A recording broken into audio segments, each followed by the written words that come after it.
A very good afternoon to you from Monza here in Italy for the first race of round one of the Ferrari Challenge CoppaShell Championship, which is at its traditional start venue, Monza.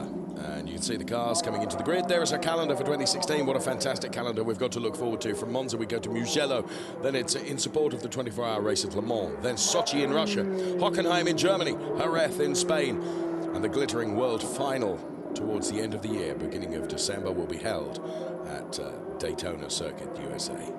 Races.ferrari.com, the website for you to find out all the information that you could possibly want to know with regards to the Ferrari Challenge, and this in particular, the CoppaShell category of cars which are making their way out onto the grid right now, as you can see. Fans here ready to enjoy the racing. There's the Hublot safety car, and their confirmation of our location. We're here at Monza. We're about 20 minutes, if the traffic is kind to you, from central Milan.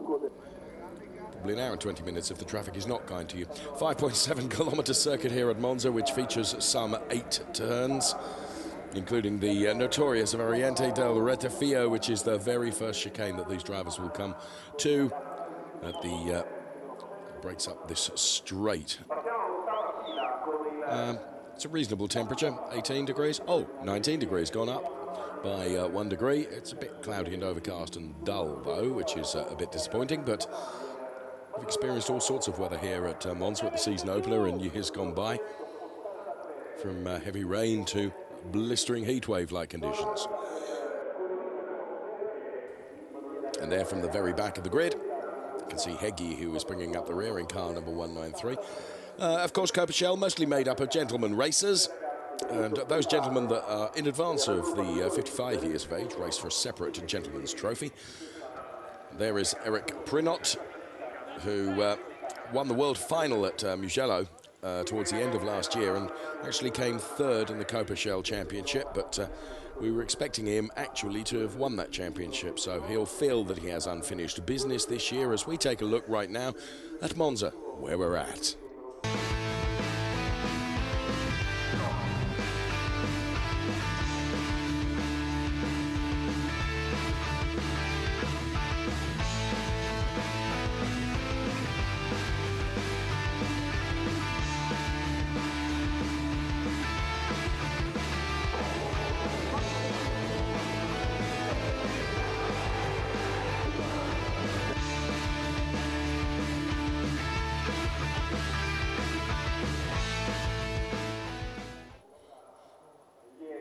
We've already had one Ferrari Challenge race on track today, that for the Trofeo Pirelli cars, which means there's a bit of rubber on the track as we look at the welcome return to Renato D'Amato, father of Daniel D'Amato. He's back in the CoppaShell, and he's one of those gentleman racers. And there's Christian Kinch, who really has taken some fast pills, I think, over the winter period. He's qualified in P4, and there he sits, P4 on the grid.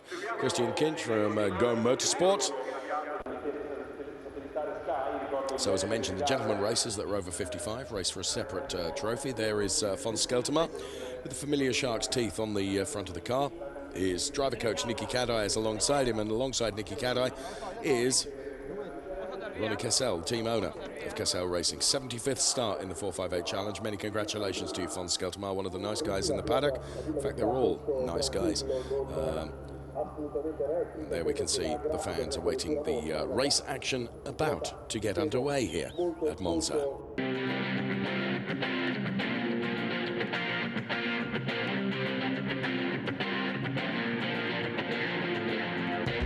Ciao, my name is Manuela Gostner. I am Corinna Gostner. I'm Deborah Meyer. I'm French.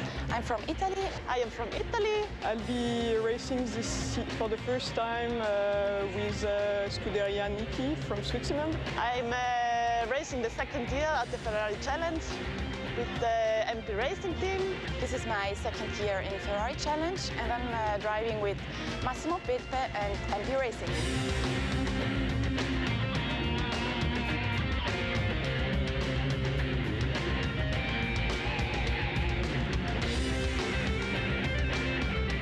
We are competing in the Ladies' Cup the first time. It will be a very special battle between my sister and me, for sure. It will not just be a battle between me and my sister. We have a new entry this year, Deborah. Racing with Corina and Manuela Gosner, which I met during some of the test days that were organized during the pre-season. It's going to be a challenge, a fun one, a dynamic one.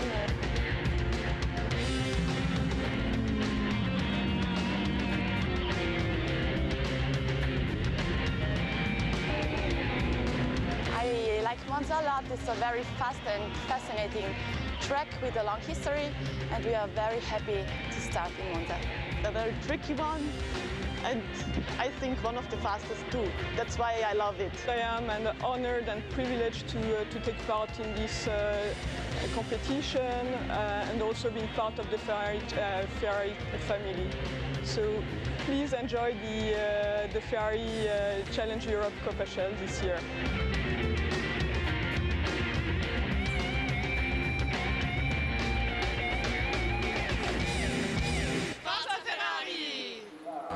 Oh yes, girl power this year in the CoppaShell as we look at father of Corina and Manuela Gosner, Thomas Gosner there in car number 161, who's qualified P7, and it's his 50th start in the 458 challenge. So there's a lot of anniversaries today. Now, mentioning the girls, and we're just in a whole clip of the girls, haven't we? And I think it's the first time ever in the Ferrari Challenge that we've had a separate Ladies' Cup that we'll be running for, which will be competed for by Deborah Mayer, Manuela Gosner and Corina Gosner. And I have to say, fair play to Deborah Mayer, who's come here off the back of one of the Corsa Clanti courses. She's beaten them in qualifying. She's ahead of Manuela Gosner and Corina Gosner, because Deborah Mayer will be starting from P15, Manuela from P16, and Corina from P70. Good to see Corina back in full fitness, though. Had an operation towards the end of last year following an injury not brought about by motor racing, I have to add. But she's had the all fully recovered and ready to do battle out there on track for the Ladies' Cup, as well as honours overall, of course, here at Monza. It's all about to get underway.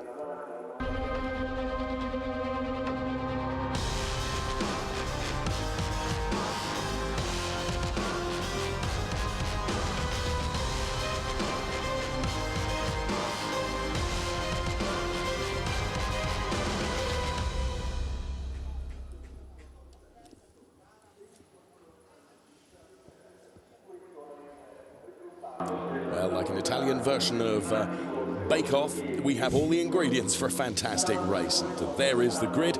Thomas Loflad, P1, Eric Prinot, P2. Then we see Renato D'Amato, P3. Christian Kinch goes from P4. All the social media is at the bottom of that grid sheet that you can see there. Do check us out on social media, including Facebook and, of course, the website at races.ferrari.com. Then we see Fon Skeltermar and Claudio Schiavone. Then it's Thomas Gosner and Tommy Lindroth. Welcome back to Tommy Lindroth, back here again in the Ferrari Challenge, and he will be going from P8 for the Baron service team. Claudio Schiavone, like Deborah Mayer, racing for the new Scuderia Niki team from Switzerland. Rick Lovett goes from P9. He, of course, has raced already this year because he did a round of the North American Series in Daytona earlier on in the year. Eric Chung, P10, and then P11, it's Wayne Mars. Welcome to Wayne Mars, UK racer. Won the GT Cup last year. Good to see you here, Wayne. Then we see Jean-Claude Sada and Kuhal Rudglu, Tani Hanna, and then we see the ladies. It's Deborah Mayer. Then it's Manuela Gosner, Corina Gosner. Then we see Baccarelli and Holger Harmsen. Poor qualifying from Holger Harmsen, the German racer, and Daniel Quensley.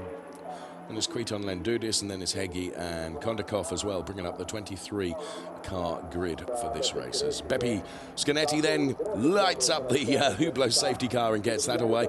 I was saying it's like an Italian version of Bake Off. All the ingredients are in there. Dave King alongside me for what is going to be a fascinating 30 minutes of racing. We've got gentlemen racers. We've got younger than gentlemen racers. I was not going to say not so gentlemen racers. And we've got lady racers as well. And we've got those 4,400cc Ferrari 458. What could possibly go wrong?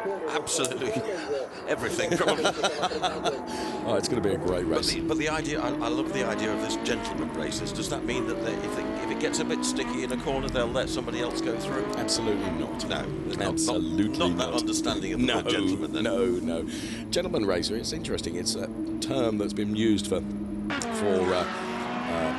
perhaps non-professional racers that are doing it for fun.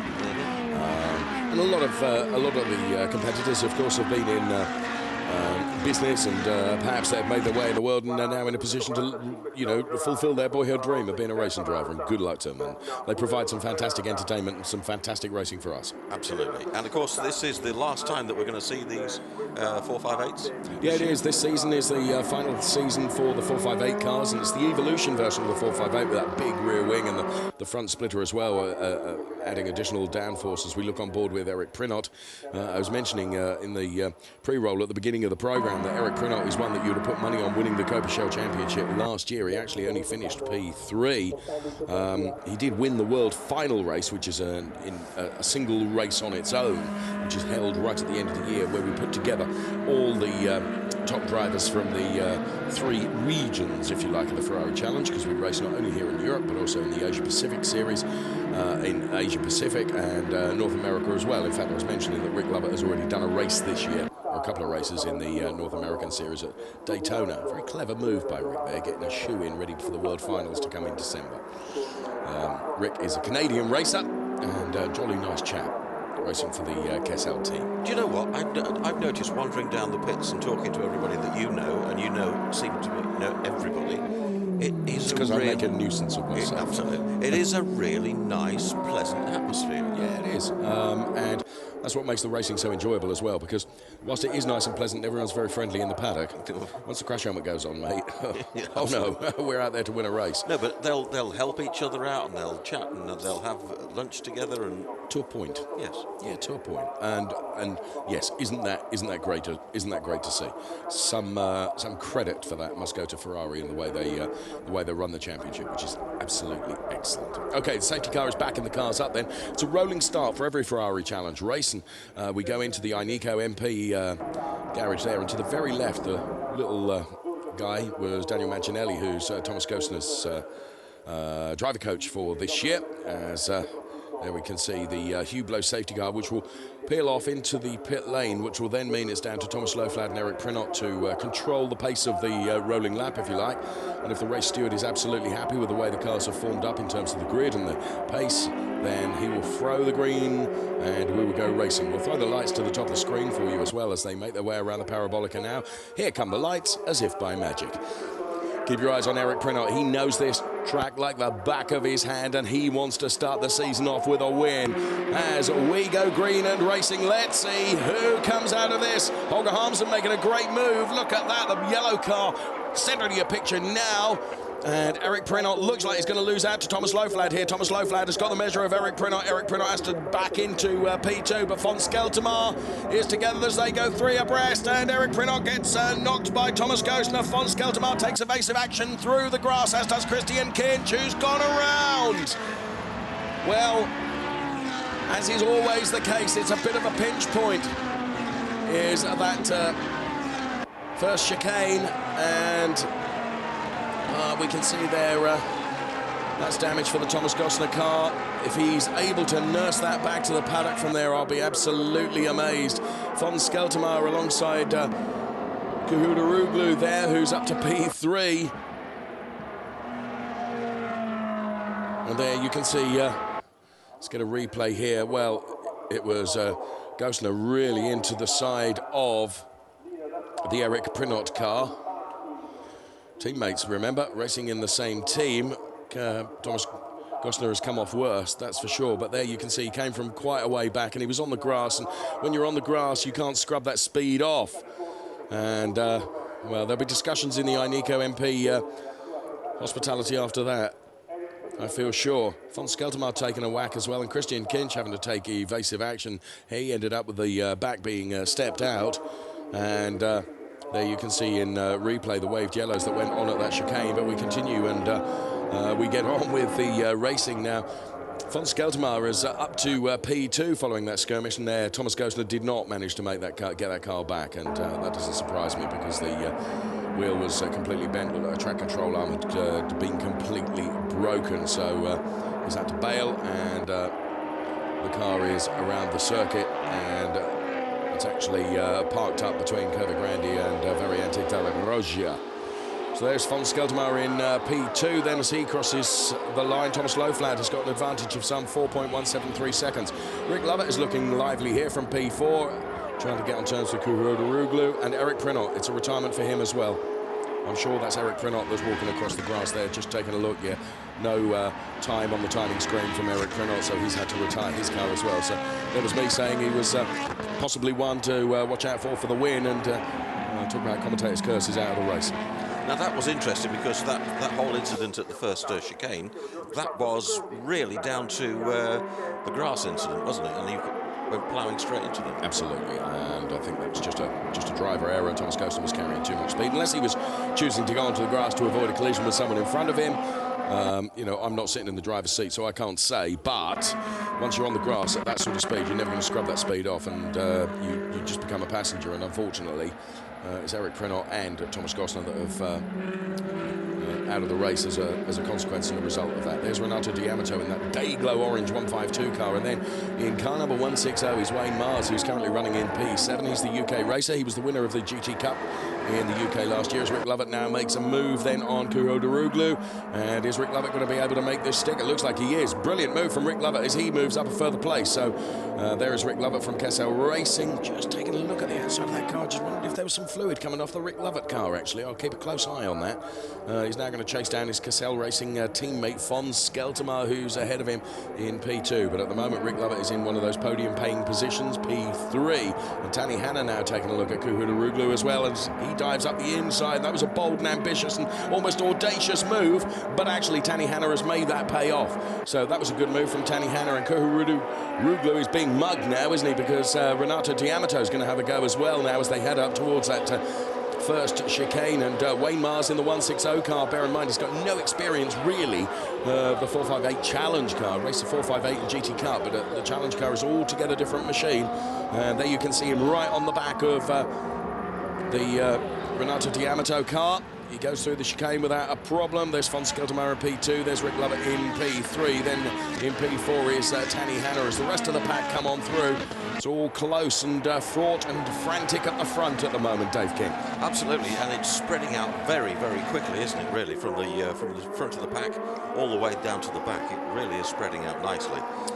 The man on the move is Rick Lovett. He's the one to keep an eye on. There's Thomas Loflad. He's got 6.5 seconds of breathing space, if you like, from Style F Squadra Corsa. He is right out there in front. Look, we'll only just will not even get to see the next car in that camera shot, because Thomas Loflad, well, he's checked out and bought his popcorn, hasn't he, quite frankly. Fons Skeltermar is some 6.5 seconds behind him. There is Fons Skeltermar, and Fons is really being chased hard now by Rick Lovett.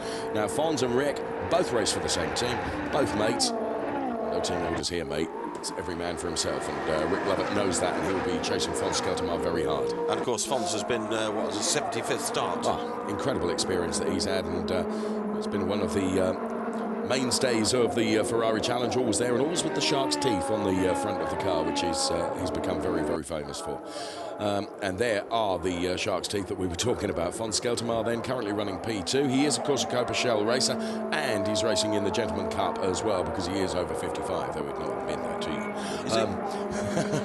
177, Fons Skeltermar then running in P2. Then it is Rick Lovett P3. Then we see Tanny Hanna and Kuhuroglu in P5. Now, who's the best of the ladies to show?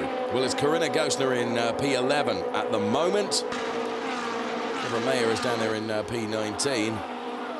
And Manuela Gosner is P13. So Corinna Gosner, the best of the ladies at the moment. There you can see the all-pink liveried machine at the front end. That is Corinna, and Manuela and Holger Harmsen having a battle there. And I think Holger Harmsen will have seen off Manuela for now. Holger Harmsen, the German racer, he's split between the two ladies at the moment. So is there any mileage in a complete ladies race, or have we just not got enough ladies? Possibly not, and in fairness, that's something that motorsport is trying to do something about, not only in terms of racing drivers, but also ladies involved in motorsport.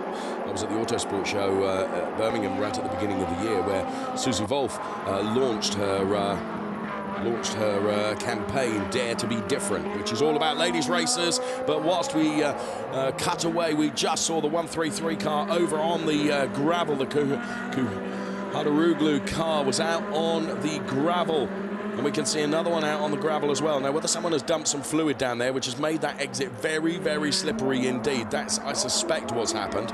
So yellow flag then at turn 6. That's the Curva do Saraglio. And now, driver number 161.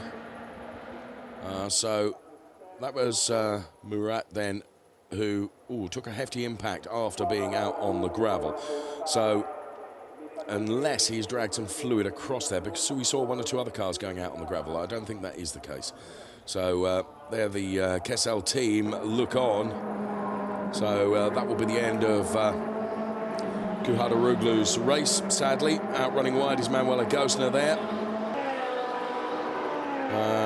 That was actually Corinna Gosner, and Holger Harmsen is still pushing her very, very hard, and I think Holger Harmsen will have the traction here.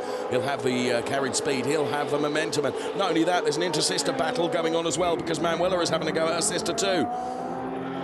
And of course, we just saw there that the driver's door mirror has been taken off. So. Which is a fairly regular occurrence, isn't it? Absolutely. There's Holger and Corinna getting very, very close together. So, but at the moment, Corinna is showing Holger a clean pair of heels, to be fair, and that will be ever frustrating for Holger Harmsen. Great racer is Holger, and he's down there at the moment. Betwixt Corinna Gosner and Manuela Gosner, he did manage to get past at one point, but as they crossed the timing line, Holger was just ahead, but he's had to go back into that, being the filling of the Gosner sandwich at the moment between Corinna and Manuela. Right, here we go. I think, yeah, this is where we... Just takes the door mirror off. So, of course, you're now down to 2 mirrors, so you can't really see an awful lot behind you. Well, that was getting past Jean-Claude Sada. Not that you probably want to see Well, what's to going be on fair, behind you. as we've talked about many, many times before, you know, actually the mirror's there, just there as for the occasional flick look. You know, you certainly don't drive the race looking in your rear view mirrors, because if you do, you're going to lose a place. It's as simple as that, isn't it? So Rick Lovett now is the one that's coming under pressure from Tanny Hanna. Now you can see here how Fons Skeltermar is doing a great job in terms of getting on terms with Thomas Loflad. Thomas Loflad has lost a bunch of time, whether he made a mistake somewhere, because at one point it was 6 seconds. It was 6 seconds. It's down to just 2 now. So whether Loflad has got a problem and Fons is getting ever closer, but of course Rick Lovett now is having to adopt a defensive strategy rather than attacking Fons Skeltermar for P2. He's having to defend his P3 place from Tanny Hanna, who's right behind him. Rick Lovett did take a little bit of time out of Tanny Hanna there. We're talking about 5/1000ths of a second. That's all it was. So there they are going through the first chicane, which is the Variante del Rettifio. And there's Fons Skeltermar. Top speed, Tanny Hanna looked 272 kilometers per hour. 4,400cc mid-engine Berlinetta. Boy, they're fast. You've been in one, haven't you? I have. On a number of occasions, I've had the privilege of being taken around the track at breakneck speed by various drivers, and I have to say it's an experience that is, awesome is the only word that you can use. Actually, it was the our safety car driver, Beppe Scantinelli, that took me around the La Castellet circuit, which is where the FIA Formula 3 cars are racing this weekend. But boy, that was a trackside experience not to miss. Really, it was. So Loflad's time or lead is down to just 1.8 seconds now over Fons Skeltermar. So there is Fons in P2. There's Rick Lovett in P3, and Tanny Hanna's just dipped back a bit as well. And we see Renato D'Amato, and then good showing from Wayne Miles, who's up to P6 now. This is a replay of the earlier incident. No, it's not. We didn't see this incident live. That was Holger Harmsen, and there's one of the Gosner girls getting into the side of the... that was the side of the Schiavone car, I think it was. Anyway, there is Tanny Hanna, who is at P4 at the moment. Tanny Hanna then, who is racing in the European Series this year, and good to welcome him here. Wayne Mars running in P6. Eric Chung, who's racing in, as is always the case, a number of Ferrari challenges this year, including the Asia Pacific. The Hong Kong resident, of course, is Eric Chung, who also owns the former Kimi Räikkönen Formula 1 car from season 2009, I think. And Eric Chung absolutely loves his racing. And familiar 198 car of Eric Chung, we can see there. Racing for the motor service team. And Wayne Mars, with no experience in the Ferrari Challenge, showing him a clean pair of heels at the moment. So there is Wayne Mars in the 160 car, running in P6. 10.5 seconds down of the front-running cars at the moment, but doing a very, very good job out there. Wayne, having a conversation with him yesterday, and he was very, very cautious about his expectations. He comes here as a champion from a UK-based series, and was the first to say it's, it's a different step now, and it's going to take me a while to understand the car, understand the data, and of course, we shouldn't lose sight of is having to learn some European tracks, which is brand new.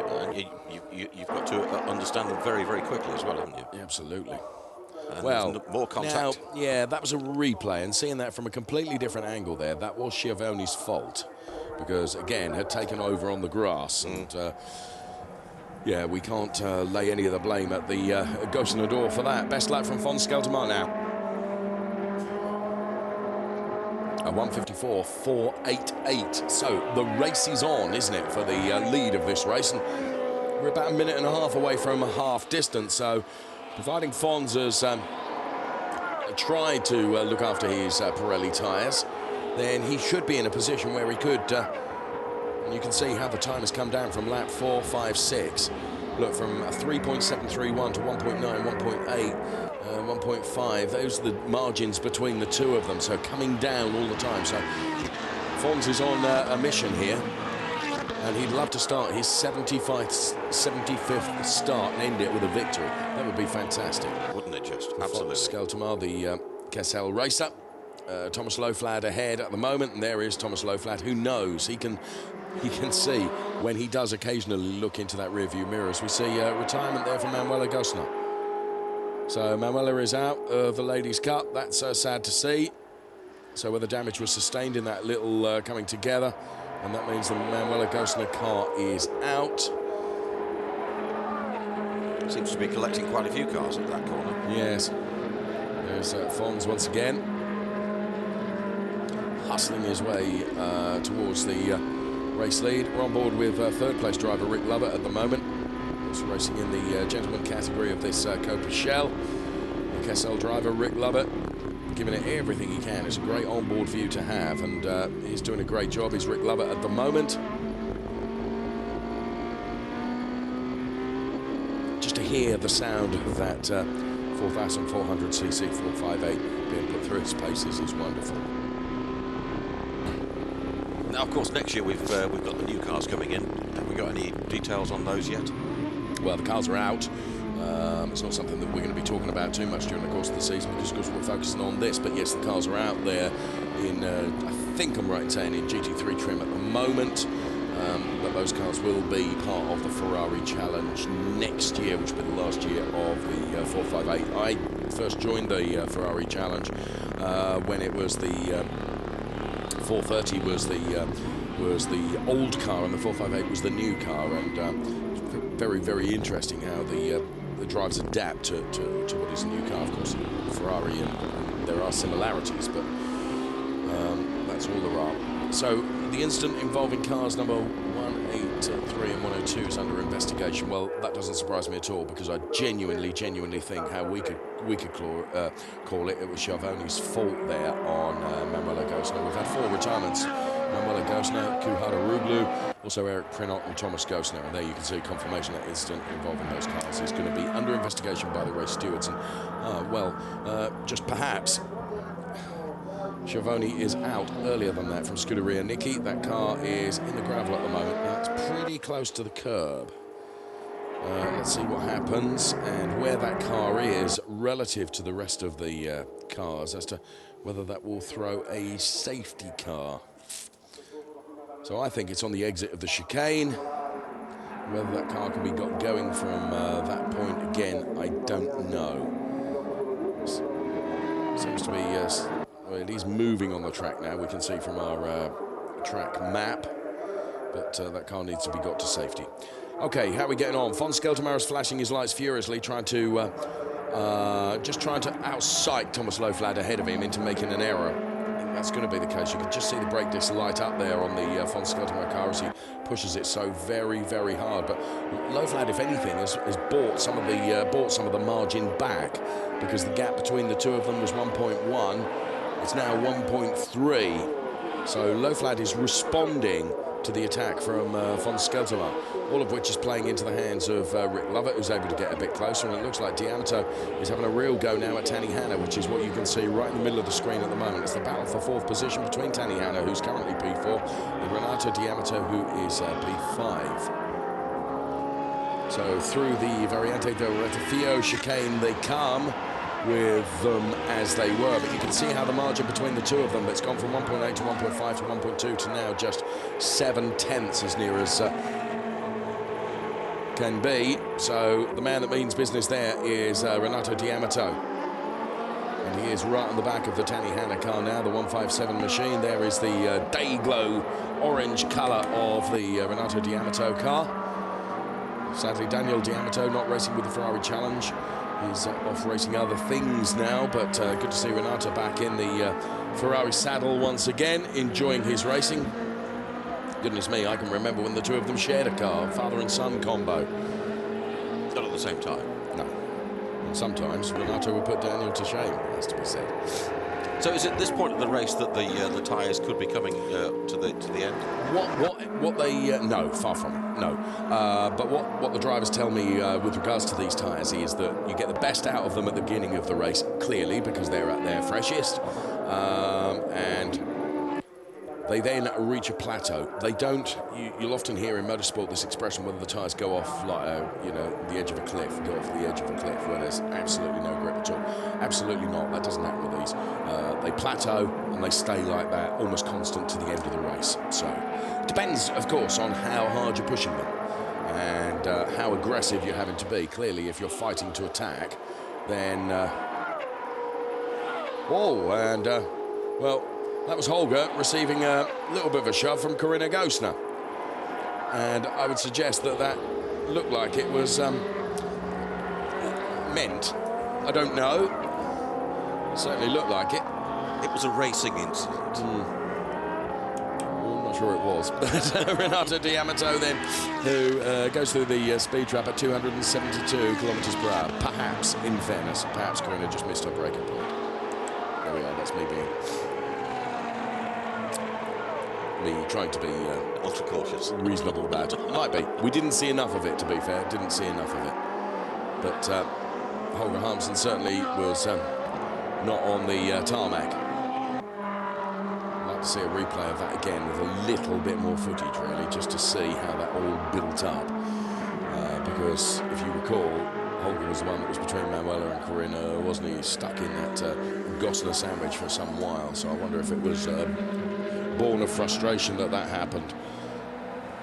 So Thomas Loflad is leading by 1.1 second at the moment.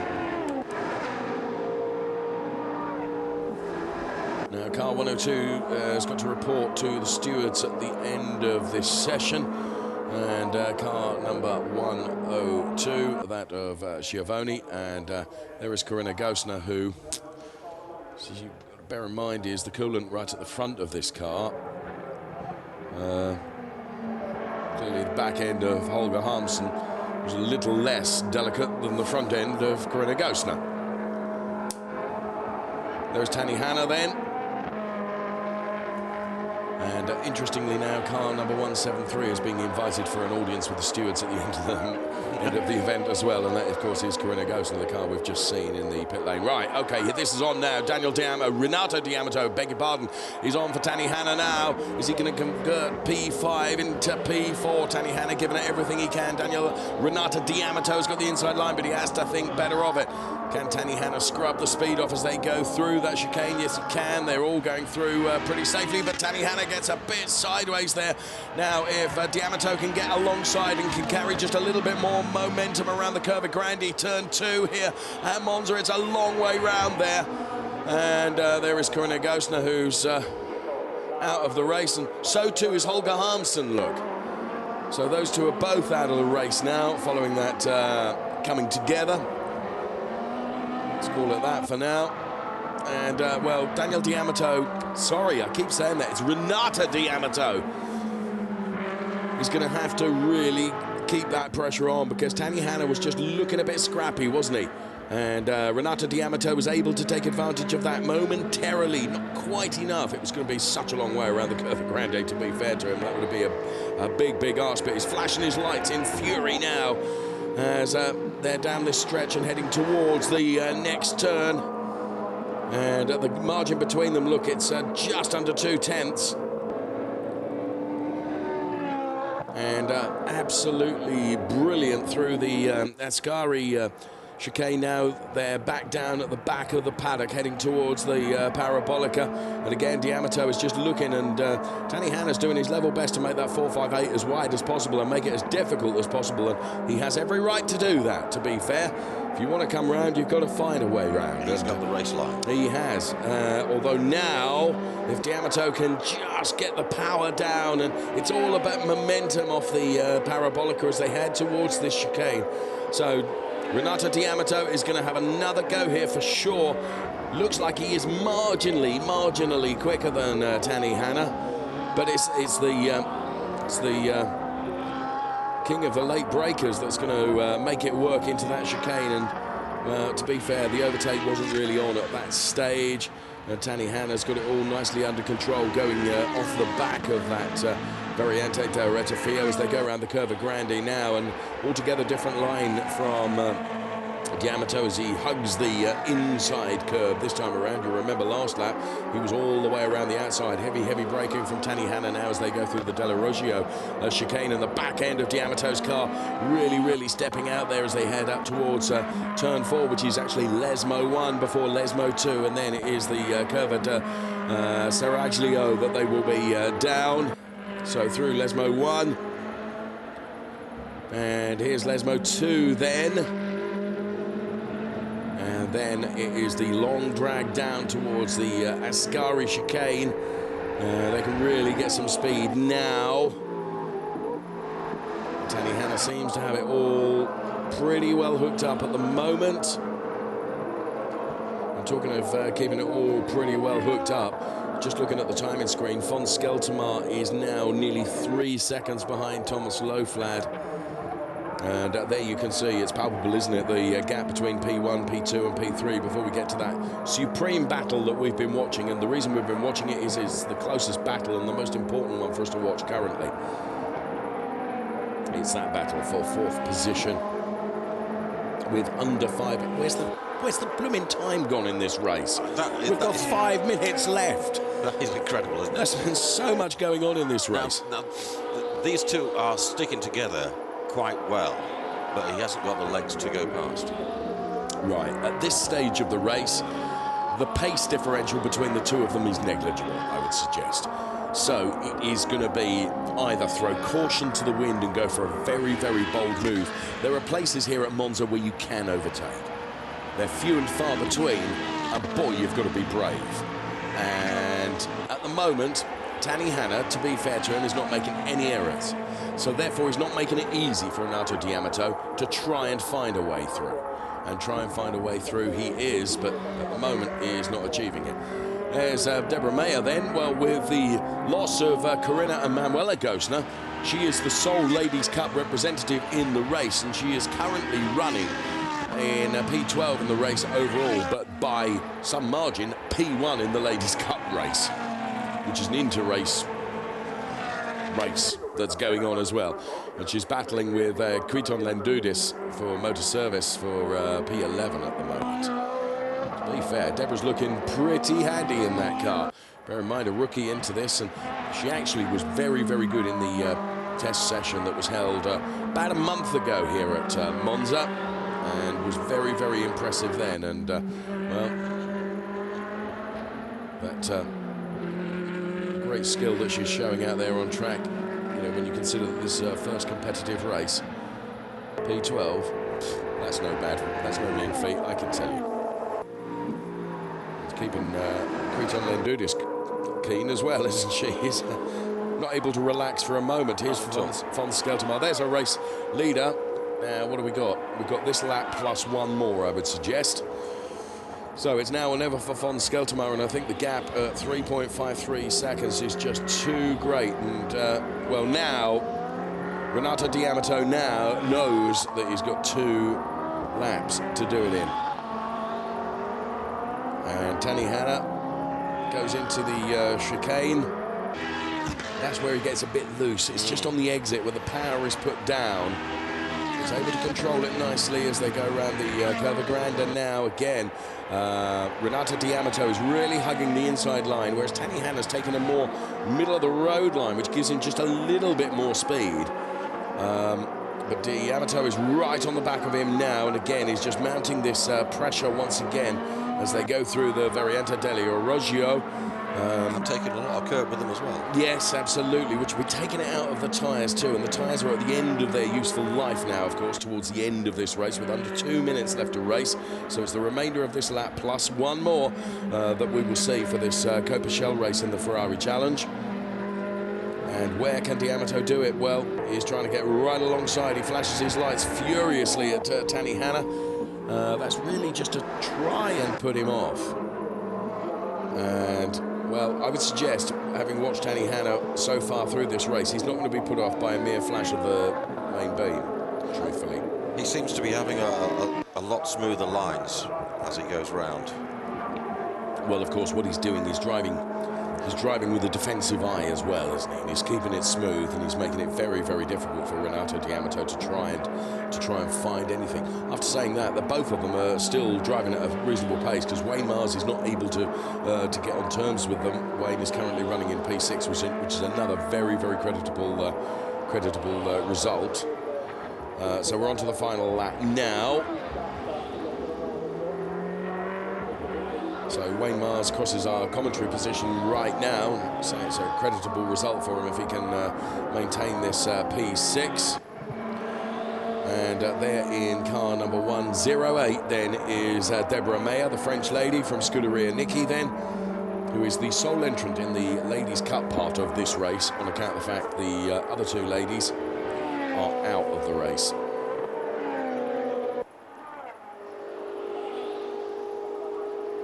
Just behind, there's a battle going on between Daniel Quensley and Kriton Lendudis as well. So final lap then, and we pick up the action here, and well, that's Eric Chung and the car of, that's the 116 car of Jean-Claude Sada getting together. But this is our race leader, Thomas Loflad then, who, of course, started on the front row of the grid alongside Eric Prinot. Eric Prinot out in the early skirmishes. Ironically, he and Thomas Gosner, teammates, out at the same time. He's got some 4.79 seconds over von Skelterma. So Thomas Loflad, unless he makes one horrific error around this parabolica, is going to be pretty safe, to be honest. So there he is. Thomas Loflad heads towards the checkered flag and takes the win in the CoppaShell race, with von Skelterma looking for a P2 in his 75th start in the Ferrari Challenge, and Rick Lovett from Canada on the final podium position. And D'Amato did get past Tani Hanna. We didn't see that overtake live, but D'Amato did get past Tani Hanna. And, well, all happy for the Stylef Squadra Corsa team, who, of course, take the top step on the podium. So D'Amato did get past Tani Hanna in the end, after lap after lap after lap of trying, and Tani Hanna will be disappointed with that because he'd done his level best to defend that. Great racing between the 2 of them. So there's Rick Lovett and von Skelterma. And, well, it's a good result for the Kessel team, who've got 2 podium places. The rest of the cars come through, and remarkably, Christian Kinch finishes P14. You'll recall right at the start of the race, he ended up turned around in the wrong direction following the skirmishes at the chicane. So, well, Christian Kinch would have hoped for better. Really feel that he was innocent party in that, and quite rightly too. Deborah Meyer then wins the Ladies' Cup challenge in this race by dint of being the only lady out there. I should be pleased with that, though. Absolutely. Now this is, well, Tani Hanna ran a bit wide, didn't he? And that just opened the door. That was the mistake. That yeah, was it. and that's what, to be fair, that's what Renato D'Amato had been hoping for. Thanks very much to Franco, our director, for throwing us in that replay, so at least we know how that overtake happened. Really appreciate it, thank you. There is our race winner, Thomas Loflad. And, well, he's done a great job, and it's a good result also. We shouldn't lose sight of the fact for the Thomas Loflad team as well, who will be jolly, jolly pleased with that. The Style F Squadra Corsa team. And he's not very pleased with that at all. That's Thomas Gosner, who has sustained some damage on that 161 car. In fact, all the Gosners out of the race. They're going to be busy in the pits then. Their team will be, that's sure. The Ineco MP team will be burning some midnight oil tonight to get those cars ready for racing tomorrow. Of course, qualifying tomorrow and racing tomorrow as well. They've got another race, another qualifying session tomorrow. Will set the grid for their race to come tomorrow afternoon. Cars all heading towards the pit lane now. And of course, we'll be bringing you the podium as well. We're on board with Rick Lovett, a Canadian racer. Thumbs up to his teammate there. And, as I say, good result for CoppaShell Racing. And very, very good, creditable result for Wayne Mars as well, taking P6 in his first competitive race in the Ferrari Challenge. And as if by magic, you can almost see in the mirror there the reflection of the FF Corsa team ready to be down there to congratulate him and welcome him back to the pit lane. Here's Thomas Loflad then. But like we said, that half an hour, that zipped past, didn't it? Where did that race go? Where did that race go? No sooner did I start talking about it, we've got 5 minutes left. I don't understand. Well, sign of a race with plenty going on, I guess. Absolutely, definitely. Yes, well, he's happy. Thomas is pretty happy, isn't he? Grazie, grazie, and nice to see. Here comes Fons Skeltermar then. Whoa! And the CoppaShell team there ready to congratulate him. That was one of those occasions where I think even you and I just moved out of the way slightly. I thought we were going to get our feet run over in the commentary box, which is way above there. And there is Rick Lovett, the Canadian racer, who takes P3, so that's good as well.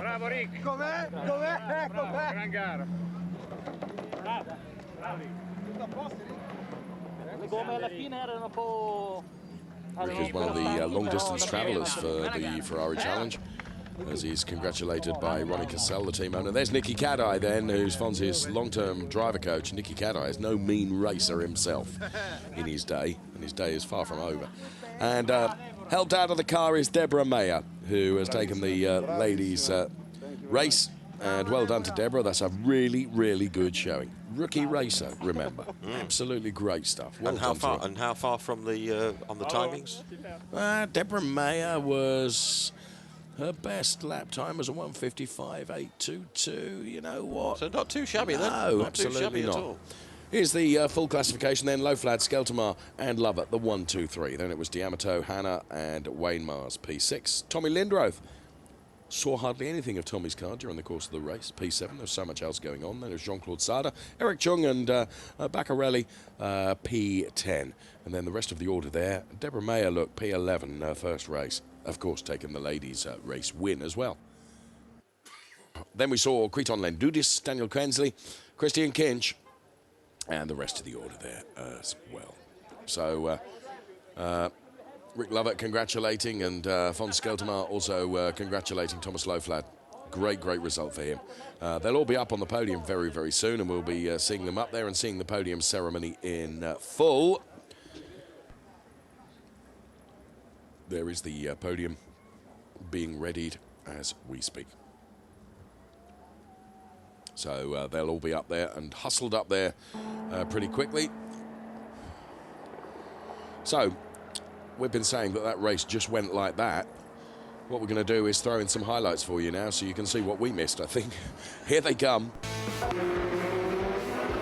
We always knew it was going to be frantic at the start. Holger Harmsen was the one that took them wide extreme, didn't he? Going right up the inside of the pit lane there, almost trying to find his way past cars. Thomas Loflad had always got it under control, but that who hadn't was, unfortunately, Thomas Gosner, who, once he was on the grass, was always a passenger, and even Christian Kinch went around there and A lot of cars having to take evasive action. Big damage to the Thomas Gosling car, which would see the retirement of him, and actually also the retirement of the recipient of that hit, which was Eric Prinot. You can see the Ineco MP team realising they've got quite a lot of work to do. And there we can see it again. That from the onboard car, and there is Thomas Gosling with the fairly damaged 458, meaning he was out of the race. So that all played to the advantage of the likes of von Skeltermaier and Rick Lovett as well. We saw quite a few retirements during the course of the race. 7 cars out in the end. On board with Rick Lovett, Tani Hanna and Renato D'Amato were arguing over P5 and P4. And whichever way Renato D'Amato tried to find a way past Tani Hanna, including the awfully long way around the Curva Grande, it wasn't to be. Thomas Loflad got it all completely under control out front, though, having lost the margin at one point. He quickly regained it and therefore took the checkered flag for Style F Squadra Corsa. Von Skeltermaier was going to take P2 in his 75th start in the Ferrari Challenge, and Rick Lovett took P3. Great racing. It certainly was great racing, wasn't it? Absolutely brilliant racing. So everyone there is standing by and awaiting the podium. And that's where we'll be heading next, the heady heights of the podium here at Monza.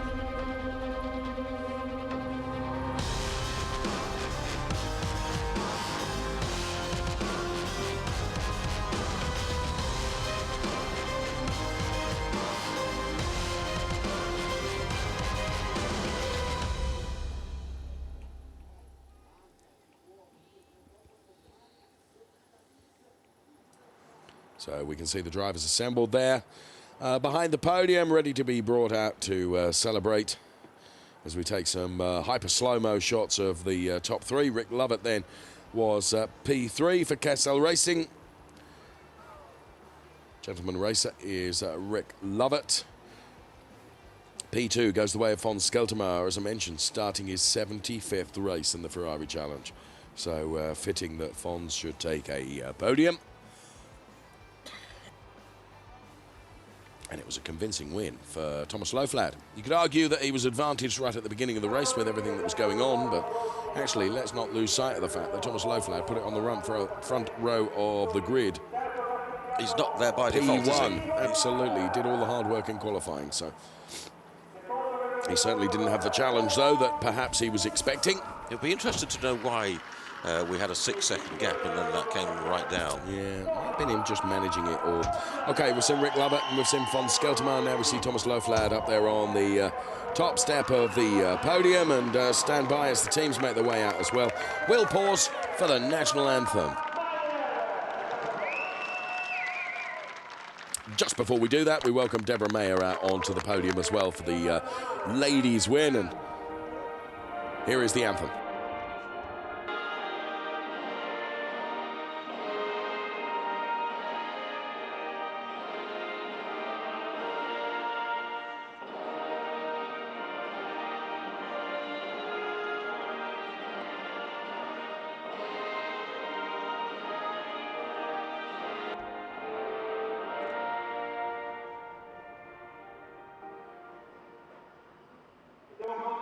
Interesting podium here because we've got German, Netherlands, Canada, France. There you go. Okay, trophy presentation's about to be made by Francesco Bianchi, the head of Ferrari EMEA, here to do the trophy presentation honours for us. And there is von Skeltermaier receiving his P2 trophy. Rick Lovett has his P3, and here comes the winner's trophy for Thomas Loflad right now. I do love these trophies, don't you? They're beautiful, absolutely beautiful. Could be doing with a bit bigger, I think. Thomas, you got it round the wrong way. He's listening to me, is he? But beautiful trophies. Beg your pardon, he hasn't. He had got it round the right way. Apologies to you, Thomas. And Fons picks up the gentleman's trophy as well. And I suspect this is for Deborah Mayer then to take the Lady Racer trophy. in her first ever race in the Ferrari Challenge. She'll be absolutely delighted with that. That's the one trophy that she'll remember for the rest of her life, because it's the first one, isn't it? The first one, absolutely. And that was some pretty fine racing. It was. Did really, really well. Here's some super hyper slow-mo shots of Deborah. Then it's always the first trophy that you remember, racing for Scuderia Nicky in my somewhat underwhelming racing career. It was the first trophy that I remembered. It's the only trophy. Oh, here comes the champagne, and Thomas was quick with that. I don't know whether he was slightly beaten by Rick, but inevitably Deborah Mayer was always going to be the recipient of that, wasn't she? Oh, that was great. Here's the Drivers' Championship. Thomas Loflad leads that by 23 points then over Fons Skeltermeyer, who's on 16, and Rick Lover on 13. And Wayne Mars, look, P6 in the points already in his first race in the Ferrari Challenge. That's great to see. All the information, of course, at the website. I do urge you to take a look at that to find out all you would like to know about the Ferrari Challenge. Races.ferrari.com. Please do take a look. Be very welcome. All the information there about the Ferrari Challengers. We take a look down there in the pit lane at there's Daniel Quensley standing right behind those ladies there. And there's Ronnie Cassell. Just wanted his image on the telly for a moment, didn't he? I'll have a word with him about that. So Deborah looking absolutely delighted with that, and congratulated by Rick Lovett and everyone as they make their way off the podium now. So the first CoppaShell race done and dusted. The next one to come tomorrow. Make sure you don't miss it. As you can see, there was plenty of action, and one thing I can almost guarantee is there'll be plenty more of that tomorrow as well. Qualifying to come tomorrow, and that will set the grid for race 2 in CoppaShell. And there is our race winner from race 1, Thomas Loflad. There was action aplenty, and that's something that's always guaranteed in the Ferrari Challenge. All the social media on screen there for you to check it out, and we would urge you to do that. Sideways moment there, wasn't there, for Renato D'Amato, who was chased all the way by Wayne Mars. Next race then, tomorrow, 10:35. GMT for Trofeo Pirelli Race 2, which is a different category to these, but nonetheless, qualifying to come tomorrow, more racing to come tomorrow as well. So, been an interesting first CoppaShell race. And Corinna Gosner will be hoping tomorrow to finish the race. Both of Gosner girls out of the race, and Thomas Gosner out as well. So, it was a poor race for the Gosner family, Dave King. Yeah, absolutely. Like we said, the engineers are going to be working well into the night on all of those 3 cars. It's the Ineco MP team. They're going to have to work hard. So we're at Monza for the season opener. From here we go to Mugello right at the end of April and the beginning of May. Then it's off to Le Mans, the 24-hour race in Le Mans, where the Ferrari Challenge will provide support. Sochi in Russia right at the end of July. Then it's Hockenheim in the middle of September. And then in October, Jerez de la Frontera in Spain. Not a bad place to be in October, and not a bad place to be in early December is, of course, Daytona, which is where we'll be heading for the World Finals. You're not looking forward to that, are you? Just a tad. Thank you so much for being with us this afternoon. Please make sure you join us tomorrow for more of the brilliant Ferrari Challenge racing live from Monza here in Italy. So we'll see you tomorrow from Dave King and from myself. Thank you so much for watching. Bye-bye for now.